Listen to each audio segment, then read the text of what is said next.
Hi, please kindly subscribe to this channel, One Forum News for the best.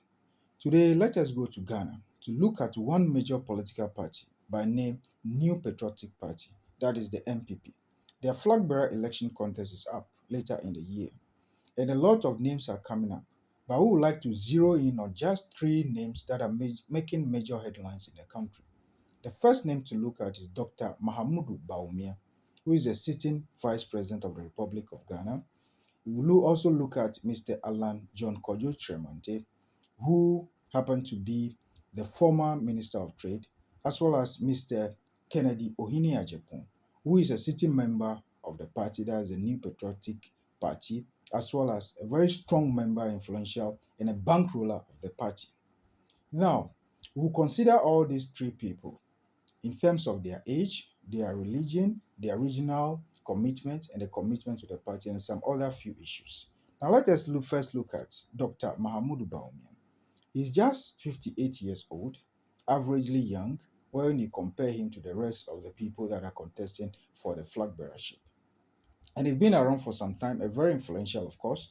Though he wasn't a member of the NPP from the beginning, he has gotten ground in the party and is very influential now. And nobody can just push him aside that he's not a member of the party from the beginning. He has been a member since the time that he joined the party till now. He has been so loyal to the party and working so hard for the party. When it comes to campaigning and all the other things here and there. He's very influential, and his credentials also in the past also speak volume.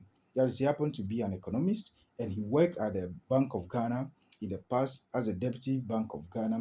That's the governor of the Bank of Ghana. He worked so hard over there at the glorious times of the Bank of Ghana that we have. He was very instrumental as a deputy governor then. Now, as a sitting vice president, he has also made some good impact, and he happened to be, that's per the constitution, he happened to be the head of the economic management team. Though there are some few errors here and there, he worked averagely okay. He cooperated very well and still cooperating with major players in the economy of Ghana. He's also very fond of digitalization, which he did so well, and a lot of people credit him for most of the digitalization things and achievements of this ruling party. He's been around, and he has very good committed people who are working with him for him to become the flag bearer of the party. He is from the northern part of the country, very influential over there. He's also a Muslim, and he has popularity among the grassroots also.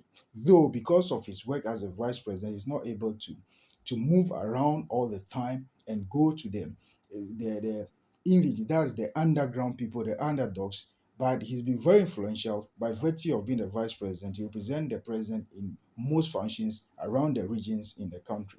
So he's having that popularity among the people. When it comes to international reputation also, he's having a very great international reputation. He has friends in other countries. He worked outside the country before, and he's having a diplomatic relation in him because he's been around as a vice president. If your president is not going for a conference outside or representing the country, you have to be there. So he has that exposure. Now, secondly, let's look at Alan Kojo Chermante. He is 66 years now, almost 70, and he has also worked for the party. He worked as a minister in the past, and he still works under Akufo-Addo as well. He's known as the boy, quote unquote, of the former president of the Republic of Ghana, John Kufuor, and everyone knows that he's having the backing of President Kufuor when it comes to flag bearership. He has even contested Akufo-Addo in the past, and he did averagely okay. And some issues came up. He have to even he attempted to leave the party, but because of some few negotiations here and there, he came back to join the party again. He has been with the party since then. He is the Alan Cashman of the party. He worked so hard for the party, and he worked with group of people who are very influential. Some are ready to sacrifice even their appointment for him. He's been around for some time, and we're also looking at him and see how he performed well, or how he performed during their flag bearer election. The third person we also like to look at is, but before we get to the third person, Alan Cash is also from the Ashanti region. Ashanti region is noted to be the World Bank of the NPP because that is where they get most of their votes. And the Ashanti region is very influential in determining who becomes the president of the Republic of Ghana, because it's having a high population over there. And he is from the Ashanti region, and that may also have some positive impact on him when it comes to the NPP or winning the flag bearership. But till the time comes, we don't know who will be winning for now. He's also man of the people and a grassroots man. Now, going back to Kennedy Ohinia Japan, he's an MP of the NPP. He works so hard. He's noted to be one of the bank rollers of the party. He always speaks for the grassroots, most of whom are the delegates who come and do the voting for the flag bearers. Now, what people are saying is he made some comments in the past that may have negative effect on him. He made some utterances in the past because of his line of duty and the things that he was doing in the past in terms of communications here and there. He owned one of the he's having a lot of media houses in the country, so that makes him very vocal, and he's all over the place. But he's a man of the people. He works so hard for the interest of the masses, that is those that are underprivileged. He works for them. He's been able to sponsor and spend money on a lot of people in the country.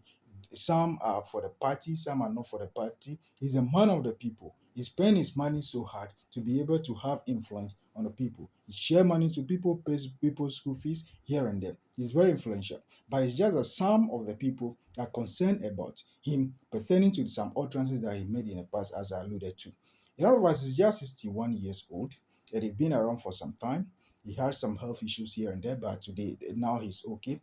And it's the popularity, his popularity in both the country as well as the party is very large and very huge. But the same way, he stepped on some toes, some big toes in the party. That may also have some negative effect on him. But as it is, maybe he will lobby and try to mend those issues and be able to come on victorious. When it comes to international reputation, to some extent, he's also having an international reputation. He works all over. He's a businessman. He has links in all over the place, all over the world. He travels all over the place. There may be some issues here and there when it comes to him traveling because of some utterances that he made in the past. All those things, but all those things that have been resolved and ironed out, and he's doing a bit okay when it comes to international reputation. He has the connection. He has ventured into a lot of businesses. He employed a lot of people. That may also give confidence to the people of the party for them to vote him as their flag bearer, because they want somebody that can directly impact the people, the masses, the poor and the vulnerable in the country. And for that one, he's having edge over the rest of them. He is from the central region. He is even representing one of the constituencies from the central region. He's very influential in the central region, but he's able to move around both at the north and the Ashanti region. So that will also give him some level of edge over the rest of the contestants. But by and large, the three of them are doing so well with their campaigning. They have the credibility when it comes to their areas of specialization. You may have some other issues here and there, but they've built and carved niches for themselves that may help them to perform very well in winning the flag bearership of their party, the great NPP. But what can we say? We can only wish them well, and all the power belongs to the delegates. And as one of them said before, fear delegates. So at the end, we'll see who will come on victorious. But the three of them are well placed to win this flag bearership for the NPP. But till then, let's see what happens. Please kindly subscribe to this channel, One Forum News, for the best and for further discussions on these issues. Thank you so much.